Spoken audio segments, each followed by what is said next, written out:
So there was one thing, yeah, that I noticed, which was a bit funny. You might have seen this, but you might have not. Ariel Helwani announced on his Instagram that apparently the UFC were targeting Toronto in January Mm. for Islam versus Charles II. Mhm. Apparently that was like the thing. And the next day, Dana comes out and he assures everyone that it's not on January. They're Right. gonna do it, but at a different date. Yeah. So apparently that was the plan. Dana's probably heard that Ariel, because he probably heard that he said it and just been like, no, it's not. Don't announce my fights. Just completely changed the idea. Yeah.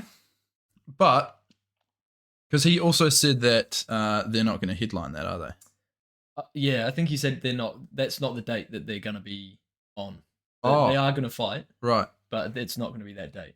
Okay. So basically, Helwani came out and he must have had some insight from someone, and he said, "Yeah, look, the UFC are planning to do this fight on Toronto." Why would you put Charles and Islam in Toronto? Like I don't we're know, we're really. waiting for this Volk versus Taporia match. Yeah, well, apparently that was targeted for January, but Yeah. they're pushing that back to February now because I'm guessing because Volt got knocked out. It's Mm. probably a good idea not Yeah. to too soon. Apparently that is now being targeted for February, so I'm not sure where or Mm. whatever. But none of this is confirmed. It's just speculation. Love a bit of I love a bit speculation, of don't we? specs. Here in the We do in in the the corner, combat corner. combat corner. Um, So yeah, I thought that was interesting. It's just funny to see Dana spite Ariel because he just absolutely despises him. Yeah. Do you know the backstory around that? Yeah, I've seen a bit of it. Well, Ariel used to work for the UFC, and then Oh, he worked really closely with well, with it was with ESPN, wasn't it? That yeah, he he was like did. the main reporter Mm. on that whole. But I Yeah. think I think it was before that they fell out. Oh, okay. It was around UFC 200 that I think the big falling out was. Yeah. Um, so Ariel found out that they were going to do Brock Lesnar. Brock Lesnar was returning for 200, and he announced it before the UFC had announced it. Right. Dana absolutely threw a shit fit, just went off at him, banned him from all UFC events, so he's not allowed to go to the UFC events anymore. Mm-hmm. Pretty sure that's even like watching the fights, but mainly like media and all that stuff. So he's not allowed to ask questions, which Mm-hmm. he quite a lot. So yeah, he did that, and Ariel had a big cry on his show, and literally was like crying. He's like, "The bully," which he kind of is. But yeah, Well, ever since then, he's not been allowed at UFC event. yeah. Well, I can understand that, to be quite honest. Yeah, Like, yeah, he if you're gonna mess with someone's business like that, at the end of the day, it's a bit of a dick move. yeah, I think Ariel came back and he said, "Look, I'm a reporter. I found this stuff out. I'm reporting on news that I found, And I think that there'd been a bit of a stigma from Dana White that like he wanted to get rid of Ariel for a long time. right. He was waiting for that moment. So it was a real interesting bit of drama. But anyways, nowadays anything Ariel does, he just does anything to spite him. Yeah. So people online are just like, Dana figured it out. I think, on the other hand, though, it's really impressive that he has just remained the number one MMA reporter Yeah, in the yeah, world, sure it is. considering the fact, yeah, he's not allowed at any of the main organization in terms of MMA's events. Yeah, you That's look at a lot of the other guys that are doing the media now. Mm. I think Ariel used to ask like questions, deep diving questions. He was trying to get to the bottom of some stuff. But a lot of people now, I think they know they're in a decent place, so they don't ask questions that are too out there to right. Dana. They just kind of ask him the questions he wants you to ask him, Yeah. kind of thing. But Ariel wasn't like that. No. He was good.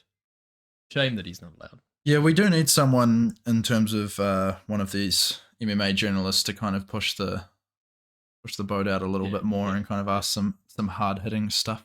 It's tough, man. Yeah, it would be good, but it's again, you can't bite the hand that feeds you. No, At the end of the that's day, what he did. Yeah, that's exactly what he did, and other people, John Morgan and that, they've learned from it.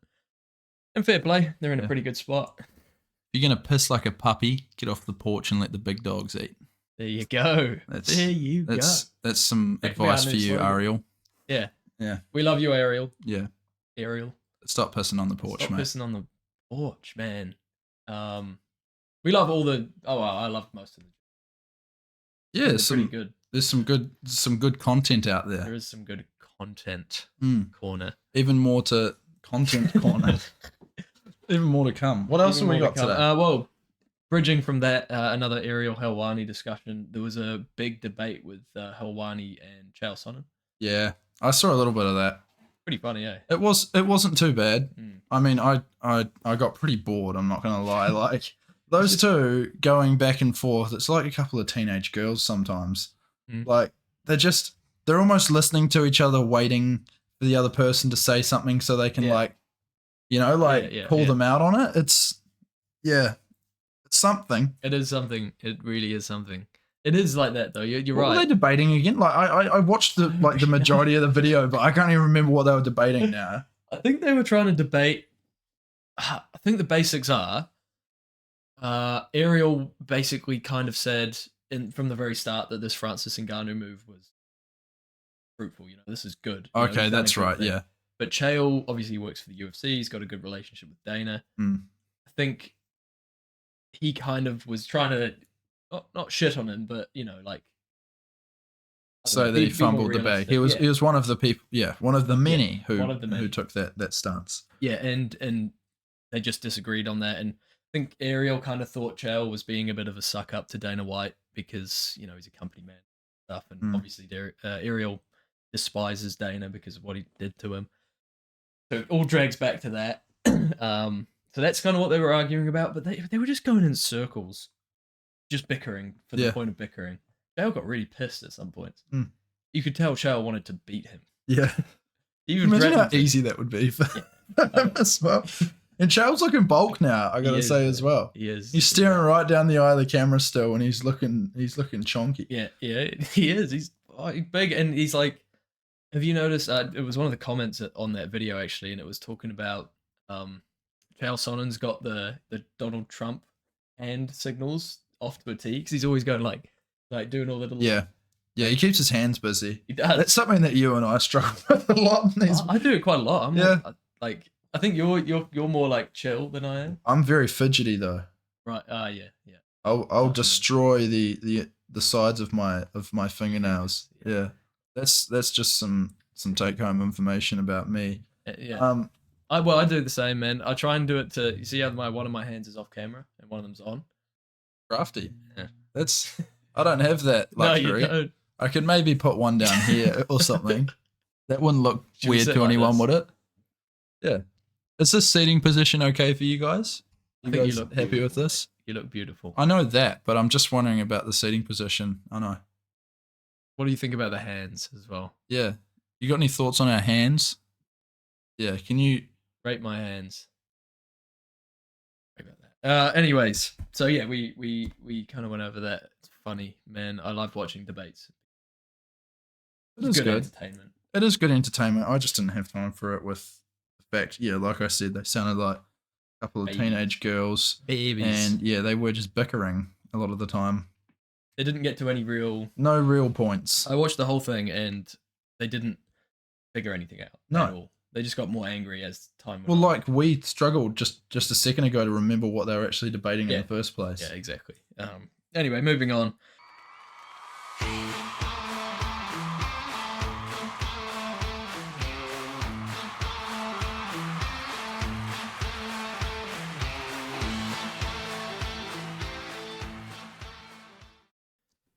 Hey guys, thank you very much for watching this short episode of Combat Corner.